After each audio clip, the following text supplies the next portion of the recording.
आपकी हर समस्या जैसे कठिन दर्द, अनियमितता, खून की कमी, थकान व कमजोरी जैसी सभी प्रॉब्लम्स के लिए नंबर 1 औषधि एवं टॉनिक। हेडलाइंस के प्रायोजक हैं रूप मंत्रा आयुर्वेदिक फेस वॉश। ये कोई कॉस्मेटिक नहीं, आयुर्वेदिक औषधि है। हेडलाइंस के प्रायोजक हैं सच्ची सहेली, महिलाओं के लिए सबसे भरोसेमंद औषधि एवं टॉनिक।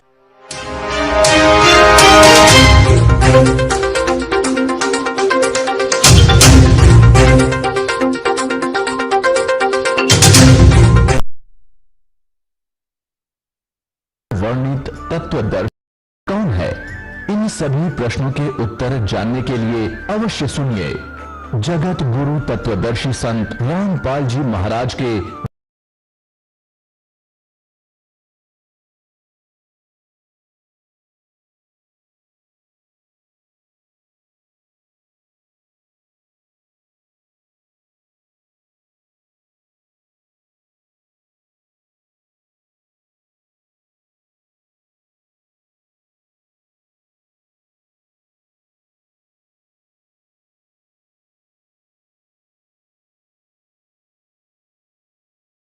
कि हम काल के लोक में आगे अब यू इनका मालिक बन गया, नकली कंट्रोलर हो गया।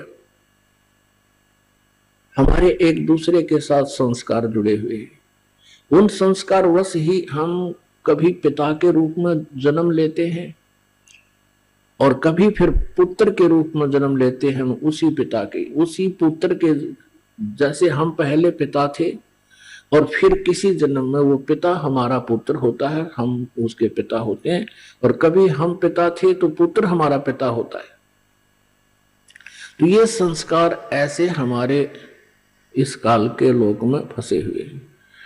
इन्हीं के आधार से हम एक दूसरे के यहाँ पति पत्नी, बेटा बेटी रूप में, दामाद आदि जो नाते बनते हैं, ये उसी संस्कार वश ही हमारे बनते हैं। पुत्र के जन्म से 1 वर्ष पहले कहाँ था वो पुत्र, कहाँ थी वो पुत्री? नाता जुड़ने से पहले कहाँ था वो दामाद? कैसे था आपका? नहीं था। तो ऐसे ऐसे जैसा भी समय अनुसार ये स्थिति आती गई, हम उसको अपना मानते गए। शादी, लड़की का विवाह कर दिया, वो हमारा दामाद हो गया और बहुत आदर सत्कार करते हैं। फिर कल न किसी कारणवश वो नाता विच्छेद हो जाता है, तो फिर हम उसको किस संज्ञा से बात करते हैं? एक बहन कहने लगी एक दूसरी बहन से, उसको पता नहीं था वो दूसरे गांव से आई थी।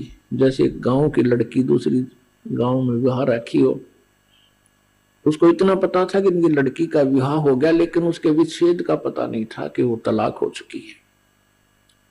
और उसका पति उसने देखा शहर में, वो अपने घर आई, उसने अपनी उस गांव की औरत से कहा कि चाची, शहर में आपका दामाद देखा था मैंने।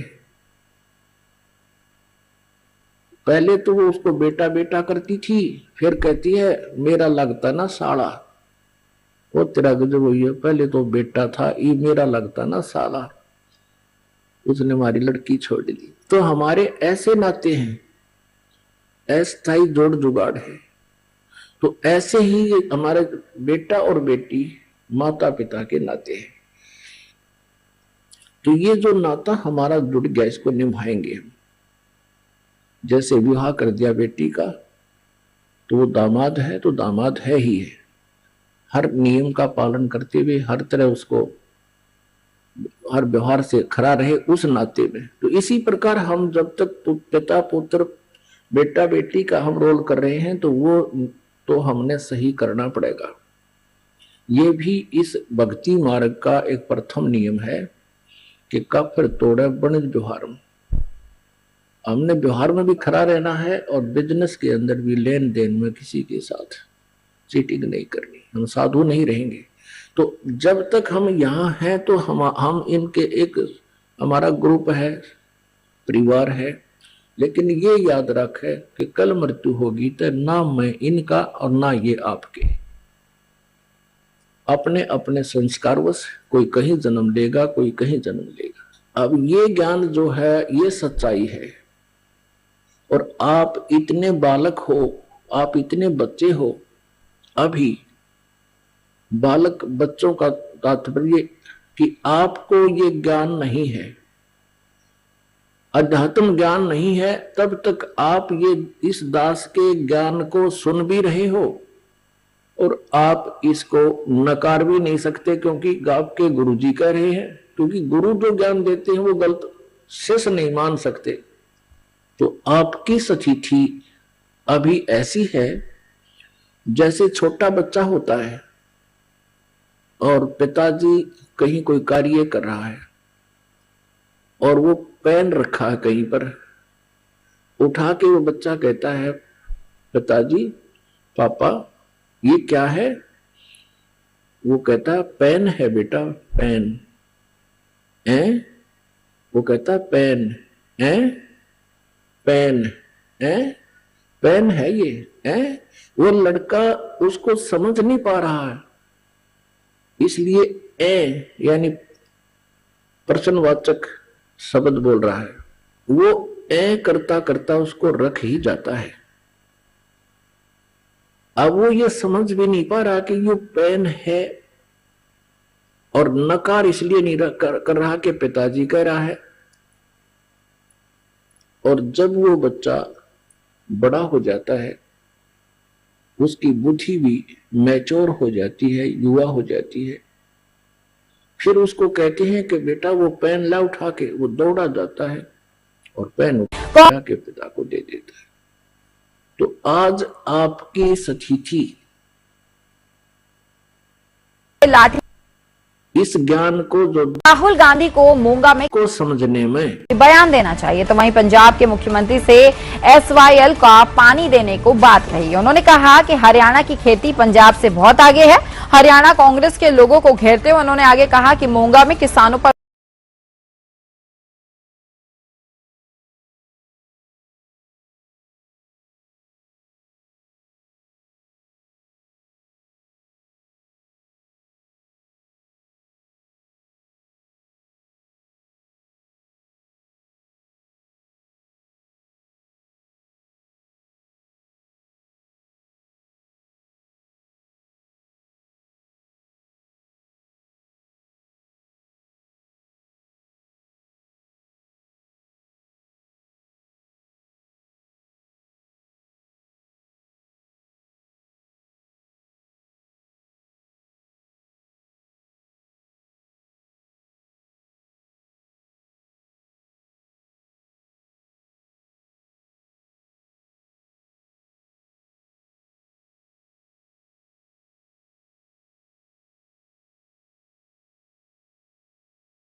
के पास रख देते हैं। वो भैंस उसको अपना बच्चा मान लेती है और उस करके चल पड़ता है व्यापारी। भैंस उसके पीछे पीछे रया रया करती हुई बच्चा मेरा बच्चा है। अब उस भैंस की इतनी बुद्धि काम करती है कि ये मेरा बच्चा है, उसको दिखाई नहीं देता कि इसमें तो ये भूस भर रखा है, ऊपर चाम है इसके। अब उसके बस की बात नहीं है। तो पुण्यात्माओं, हम यहां जो नाते बनाए बैठे हैं, इस काल में हमारे को इतना धोखे में रखा हुआ, इतनी बुद्धि बना दी। ये क्या शरीर है मेरा? प्रत्येक का देखो। आपने कोई कुत्ता मरा हुआ देखा हो सड़क पे एक्सीडेंट के कारण, उसके अंदर से उसका सारा मटेरियल बाहर पड़ा होता है, निकला हुआ, उसकी तरफ देखा भी नहीं जाता। आंत न्यारी, मांस न्यारा, टट्टी अलग से है, उसका वो चाम रगड़ रखा होता है सड़क के ऊपर। अब वो मटेरियल आपके और हमारे और बच्चों के अंदर ऊपर चाम में मंड के पैक कर रखे, और इसमें हमारी कितनी ममता है। अब इसको आगे ज्यादा ना कहूं, समझदार को संकेत बहुत है। तो जब हमारे आप मैच्योर हो जाओगे, उसके बाद फिर आपका ये जो आज आपको ज्ञान दिया है, ये आपको भूल तो पड़ नहीं सकती, याद तो अवश्य रहेगी। लेकिन आपकी इसके ऊपर स्थिरता कब आएगी? उसमें समय लगेगा। कैसे लगेगा कि आप भक्ति करते रहो, परमात्मा ने जो क्रियाएं बताई हैं वो करते रहो, दान धर्म भक्ति। इससे क्या होगा कि जो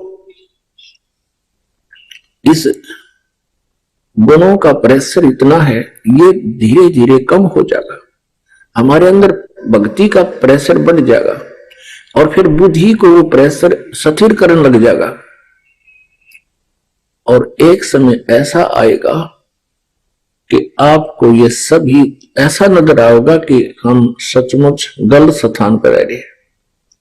फिर एक कृपा और होगी आप पे, जब वृद्ध हो जाता है इंसान। अब जैसे भक्तिहीन प्राणी भी वृद्ध होगा और भक्ति करता हुआ व्यक्ति भी वृद्ध होगा, ये तो नेचुरल है। जो भक्तिहीन वृद्ध होगा उसकी तो दुर्गति होगी। वो क्या सोचता है वृद्ध अवस्था में, क्योंकि वृद्ध अवस्था में क्या होता है, जैसे अपना तो लड़का लड़की कहीं और की वो हमारे घर आवेगी, तो उस लड़की का जो व्यवहार कैसा रहेगा उनके प्रति, ये तो उस बेटी के स्वभाव पर ही डिपेंड करता है। फिर क्या होगा, वृद्धावस्था में कुछ कहा सुनी अवश्य हो जाती है, कभी बच्चा भी बोल देता है, कभी पुत्र वधू भी कह देती है।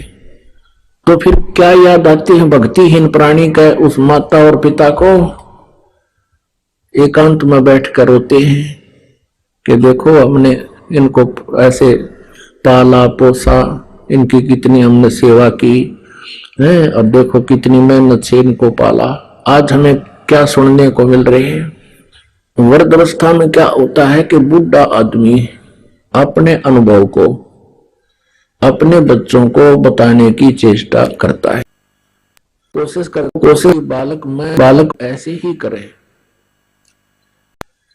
उस वृद्ध की अवस्था में और जवान होते हैं तब तक बहुत समय बीत चुका होता है, तो बच्चे अपने समय के अनुसार बाहर के समाज को देखते हुए अपने कर्म क्रियाओं को करते हैं, जो उस बुजुर्ग को पिता को गंवारा नहीं होते, जिस कारण से वो बात बात पर उन्हें टोका टाकी रखे। वो कहेगा तुम तो नाश करोगे, तुम ऐसा कर ऐसा, हम तो ऐसा करते थे, हम कभी ऐसा नहीं करते थे। शुरू में हमने देखा कोई गांव में ये ले आता तो उसको टूथपेस्ट कौन लाता, जो नौकरी वाला हो या कोई बाहर शहर में रह रहा हो, तो उसके बारे में बातें बनाया करते, देख नाश करेगा, ये तो पता नहीं क्या बन गया। इस तरह की हमारी जो नेचुरल सोच होती है, इस तरह की सोच बनी ही रहती है। तो वो बुजुर्ग टोका टाकी अवश्य करता रहता है, जिस कारण से उन बच्चों में मन मुटाव सा बन ही जाता है कि पिताजी बार बार टोकते रहते हैं, हम कोई बालक थोड़ी रह गए हैं, शादीशुदा हो गए हैं, बाल बच्चे भी हो गए। तो इस तरह का जो माहौल बिगड़ता है वो भक्तिहीन प्राणी, ज्ञानहीन बूढ़ा वृद्ध या जो है ना एक नारी खराबी करा करे, एक विशेष अशांति का कारण बनता है। एक समय क्या हुआ कि एक वृद्ध मृत्यु को प्राप्त हो रहा था और उसकी जुबान बंद होगी। उसके बच्चे निकट आए, क्या हो गया पिताजी को? पिताजी कुछ ऐसे संकेत कर रहा था, ना हाथ हिल रहे थे ना जीभ उठ रही थी, ऐसे संकेत कर रहा था। अब उन्होंने सोची कि पिताजी कुछ बताना चाहते हैं, उनको ये शंका होगी कि पिताजी कहीं धन दाब रखा, धन यानी पैसा या सोना आभूषण दाब रखे हैं कि तो जमीन में। पहले ऐसे ही करते थे, चोरों के डर से जमीन के अंदर पैसे छुपा दिया करते थे। तो उस पशु जहां बांधा करते, पशुओं के नीचे स्थान खोद कर गड्ढा उड्ढा दाब देते, ऊपर ऐसा करते थे किसी को पता नहीं लगे कहां दाब रखे। तो ऐसे जहां पशु बंधते थे उस साइड में ऐसा कर रहा था। अब बच्चा ने सोची पिताजी कुछ बताना चाहते हैं, कुछ पहले कुछ उन्होंने छुपा रखा है, मृत्यु होगी और ये व्यर्थ जाओगा। उस गांव में एक व्यक्ति था, वो ऐसा इंजेक्शन लगा देता था कि यदि श्वास शेष है उसके तो उसकी जीभ उठ जाती थी, वो बोल के 1-2 मिनट मुश्किल से वो बोल सकता था, जैसा भी 1-2 मिनट, और वो 500 रुपये लेता था। वो दौड़ के गया, एक जना उनसे लाया, डॉक्टर को बुला के कि हमारे पिताजी का वो इंजेक्शन लगा दे जिससे ये बोल पड़े। उसने 500 रुपये रखवा लिए, 500 रुपये दो पहले, 500 रुपये ले लिए, उसका इंजेक्शन ला दिया। वो बूढ़ा ठीक हो गया, बुजुर्ग। तो लड़के कहने लगे, हाँ पिताजी पता क्या कहो है, क्या कह रहे हो, जल्दी बताओ जल्दी बताओ। कहने लगा, रहे तुम कित मर गए, यो गाय का बच्चा झाड़ू खा ली, देख देख तुम कहा नाश करोगे मेरा मेरे पास है। ये झाड़ू खा ली गाय के बच्चे ने। नो गाय का बूढ़ा तो मर गया। अब वो लड़के बोले, बाबू यार झाड़ू 500 रुपये में पड़ेगी तेरी, वो तो गया, बूढ़ा मर गया। अब हमारी एक तो यह स्थिति होगी, बुढ़ापे में जो भक्ति नहीं करते, हम चाहेंगे बच्चों का लाभ करें, वो होगी आनी, क्योंकि उस स्थिति बदल चुकी होती है। और जिस घर में भक्ति नहीं वहां कलह रहती है। परमात्मा के मतलब के बिना कोई नहीं प्यारा, स्वार्थ के बिना कोई नहीं प्यारा। जब तक बैल चले हड़िये में तब तक डाले चारा, जब तक बैल चले हड़िये में तब तक डाले चारा। दर्द हुआ जब नाथ काट दे वो घर घर लठे खारा, स्वार्थ के बिना या कोई नहीं प्यारा। फिर क्या बताते हैं, भाई दर्द होए जब पड़े खाट में सुने वचन खारी, दर्द होए जब पड़े खाट में सुने वचन खारी। कुत्ते तावण का भी सुख को ना ये छाती फूकन हारे, मतलब के बिना कोई नहीं प्यारे। अब क्या होता है, जैसे बुढ़े की या बुढ़िया की घर कहाँ सीटिंग होती है उसकी, कहाँ गेट के ऊपर है, और वहां कुत्तों की रखवाली करते हैं, कुत्ता कोई घर में ना बढ़ जाए। पुत्रवधू जाती है कहीं जल लेने बाहर खेतों में या चारा लेने, और पीछे तो कुत्ते बढ़ के दूध खराब करके, कोई रोटी खराब करके, वह पुत्रवधू आई, भीतर देखा तो उसने देखा कि तो कुत्तों ने सारा काम बिगाड़ रखा है।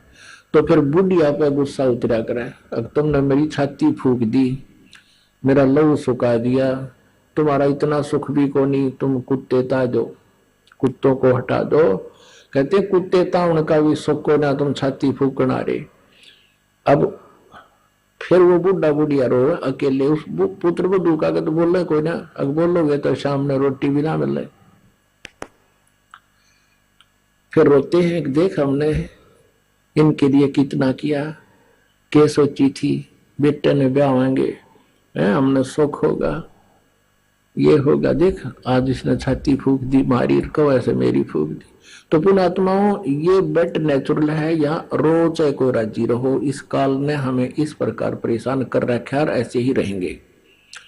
इसके विपरीत जो भक्ति करते हैं, परमात्मा का नाम लेते हैं, इस परमेश्वर की शरण में रह रहे हैं, तो उनकी स्थिति में फर्क पड़ जाएगा। क्योंकि यदि बच्चे भी भक्ति में लग जाए तो फिर तो मिनी सतलोक हो जाएगा आपका घर। ये सत्कर मान लेना। अब जैसे आप वृद्ध होंगे, बच्चे युवा होंगे, इनका विवाह भी होगा, सारे काम होंगे, ठीक है। माता पिता का स्वभाव होता है कि अपने बच्चों को अपने अनुभव अनुसार गाइड जरूर करें, उनको बताओ बेटा ऐसे कर लो, ऐसा कर लो, और वो नहीं मानते हैं कि नहीं पिताजी ऐसा ठीक है, हम ऐसा करते, तो उसको ऑब्जेक्शन करने की जरूरत नहीं चाहिए। वो अगर समझदार है तो कहना अवश्य चाहिए, क्योंकि हो सकता है कोई बात ऐसी भी हो जाए बच्चों के ना दिमाग में हो और वह बात सेट हो जाए पिता वाली माता वाली, और वो ऑब्जेक्शन करते कि नहीं ऐसे करेंगे, अच्छा बेटा कर लो, अपना माला लेकर और करोट बदल ले, दूसरी तरफ मुंह फेर कर अपना मंत्र शुरू करते।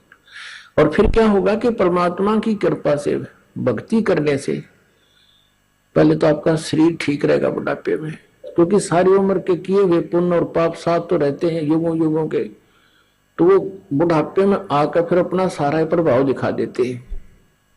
भगवान की भक्ति से फिर एक नारी शक्ति प्राप्त होती है, आत्मा और शरीर को कष्ट रहित भी होता है, और बच्चों के अंदर भी परमात्मा दयालु दया भर देता है। एक विशेष नम्रता आती है, वो डरते हैं मालिक से, कहीं पिता माता की आत्मा ना दुख जा, हमें पाप ना लग जा, तो उस दृष्टिकोण से भी ऐसा कोई कदम नहीं जल्दी से उठाते जिससे माता पिता को दुख हो। और उधर से माता पिता भी इतने समझदार हो जाना चाहिए इस ज्ञान से, एक बार प्रार्थना करे, नहीं मानने तक अच्छा बेटा नो ऐसे देख लो, और फिर अपना मंत्र में ध्यान रखे। वो पिछले रंडरोने नहीं रोए, मन नो करार ना मानते हो फलाना, ये तो बकवादे हैं, ये तो काल का व्यवस्था है, इनको भगवान से दूर रखा है, मन में खरपतवार भरता रहे, इनके खुरापात भरे गए, भक्ति ना करेंगे तो इस ज्ञान से वो बात बनेगी। तो ऐसे हम अपने इस जीवन को भी सुखी करेंगे, परमात्मा को भी पाएंगे। तो पुण्यात्मा, हम यहां आकर के काल के जाल में हम फंस गए, और अंत समय में हमने यहां से जब चलना होगा, आपके ऊपर एक रहम होगा यू भी कि बुढ़ापा कंपलसरी और आवश्यक है इस भक्ति के लिए, क्योंकि जब तक आप युवा हो, ये जो दास बोल रहा है ना, एक एक वचन से समझना जैसे अनमोल और सत्य। अब तक जब तक आप युवा हो, आपको पल की चैन नहीं है, भक्ति कर रहे हो, ये आपका सौभाग्य है, ये विशेष कृपा मालिक की आप है, लेकिन आपको इतनी कसक नहीं है।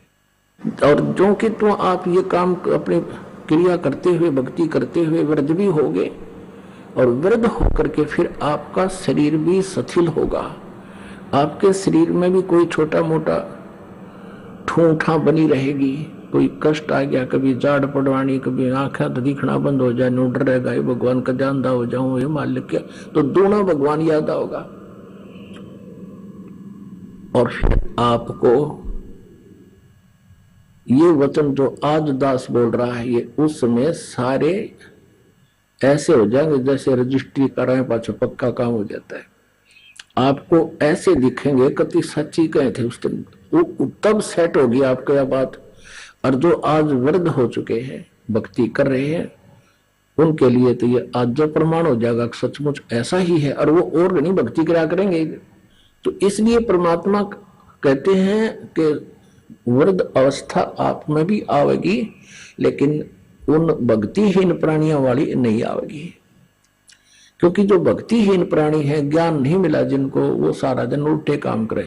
एक भक्त कह रहा था कि हमारे गांव में एक जवान व्यक्ति, यानी 30-40 साल का था जब वो, हम तब से देख रहे थे उसको, गली में जा रहा होता और कहीं कुत्ता बैठा होता बेचारा अपनी डिंडली सी मार के, वो धीरे धीरे जाकर लाठी रखा करता, उसको ऐसे मारता कमर में, और वो कुत्ता फिर चिल्लाता चा चा और वो हंसता, हा हा हा।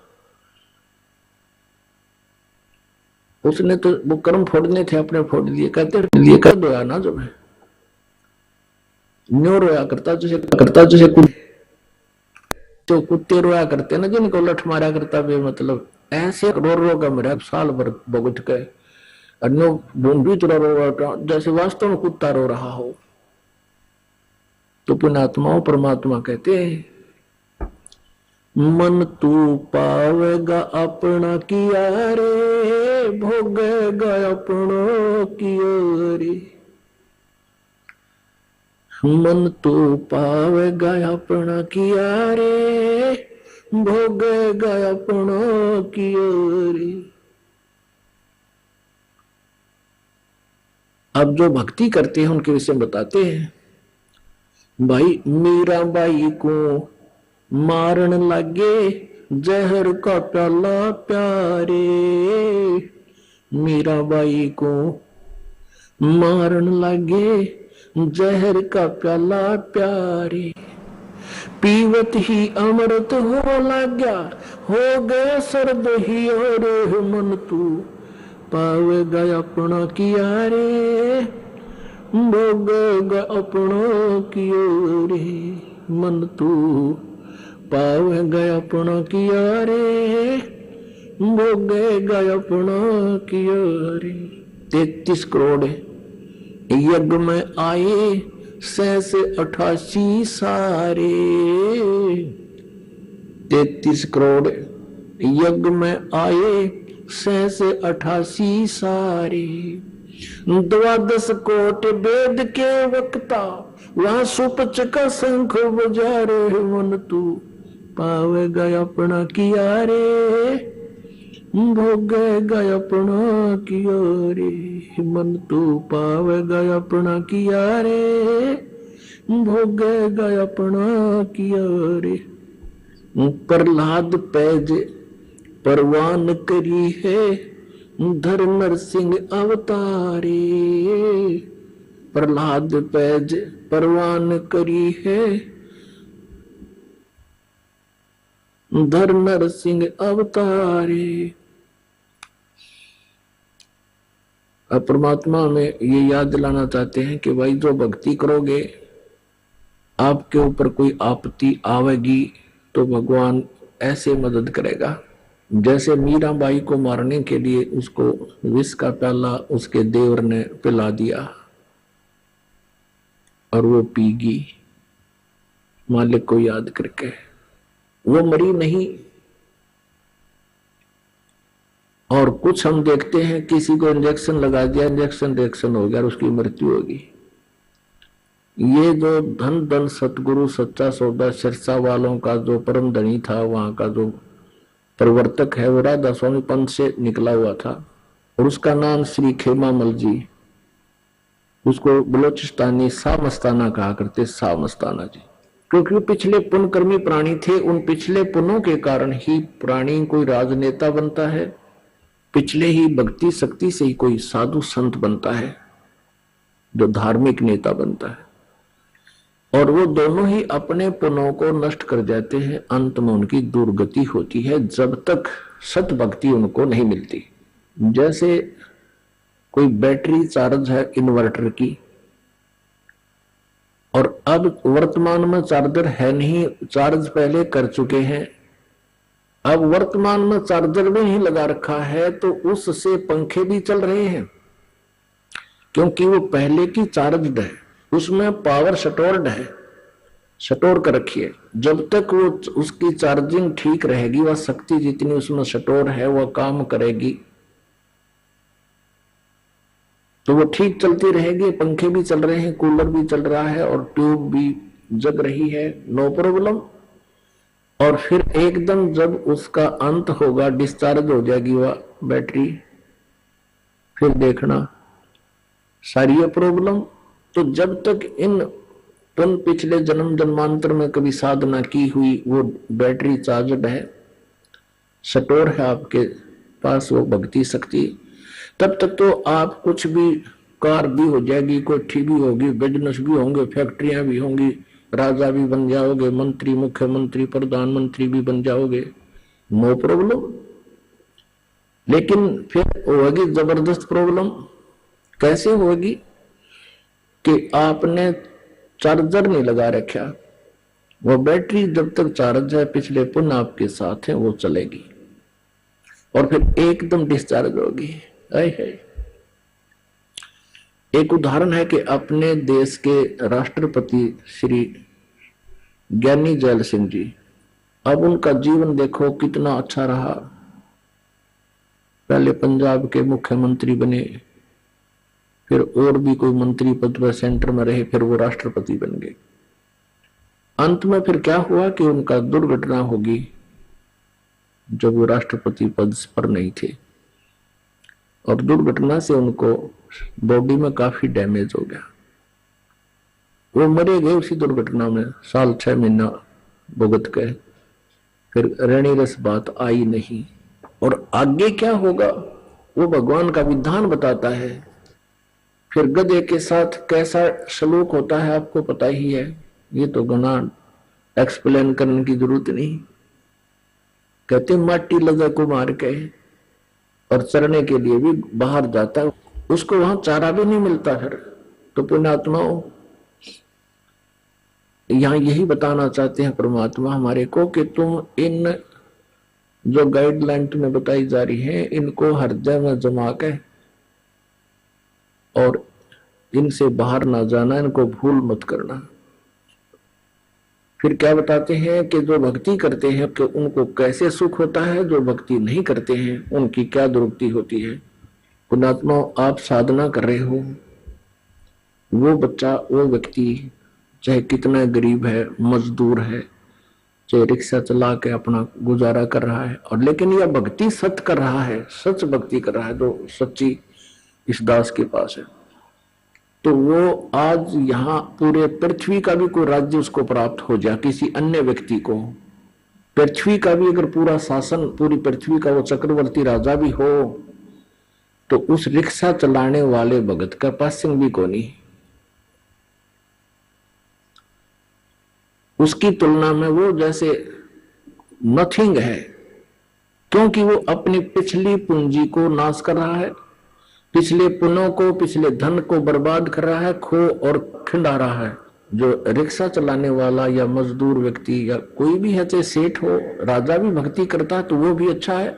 भक्ति करने वाले का तुलना नहीं कर रहा ये दास, जो भक्ति ना करता, क्योंकि राजा से तुलना इसलिए की जाती है कि उसको तो हम सक्षम मानते हैं, समर्थ मानते हैं, सबसे बड़ा मानते हैं, और इसलिए उससे तुलना की जाती है कि अन्य की तो फिर स्थिति खत्म हो जाती है। जब राजा भी ना भक्ति करने वाला राजा और भक्ति करने वाले मजदूर से भी बुरा है, यूजलेस है उसका जीवन। ये तत्व ज्ञान की बातें हैं, उसी को समझ में आएंगी जो परमात्मा के इस ज्ञान को ग्रहण करता है। तो उसमें क्या होता है कि एक भक्त अपनी बैटरी चार्ज कर रहा है और वो डिस्चार्ज कर रहा है, उसका चार्जर है को नहीं, तो उसका अंत बुरा होगा और इसकी बैटरी चार्ज होगी, इसको सदा सुख रहेगा। तो इस कारण से जो साधनाएं करते हैं उनको कितना सुख होता है, और भक्ति करने वाले जो होते हैं, जैसे साधना तो सभी करते हैं, कोई किसी देव की, कोई किसी देव की, कोई किसी मजहब में किसी प्रकार की सभी पूजाएं कर रहे हैं, और वो साधना यदि शास्त्र अनुकूल नहीं है तो भी यूजलेस है। पुण्यात्माओं, आपने श्री मद् भगवत गीता अध्याय नंबर 2 के श्लोक नंबर 37 और 38 में ये पढ़ा, ये लिखा है इसके अंदर कि गीता ज्ञान दाता ये काल कह रहा है अर्जुन को कि अर्जुन तू युद्ध कर ले और लाभ हानि जय पराजय को छोड़कर भूल के तू युद्ध कर, तुझे कोई पाप नहीं लगेंगे, तू पाप को प्राप्त नहीं होगा। और वो बता भी रहा कि ये भक्ति कर ले, मेरा सिमरन करो, ओम नाम का जाप है मेरा, 8वें अध्याय के 13वें श्लोक में कि ओम इति एक अक्षरम ब्रह्म विहार नमाम अनुस्मरण ये पर्याति तजंदेहम सयाति परमाम गति।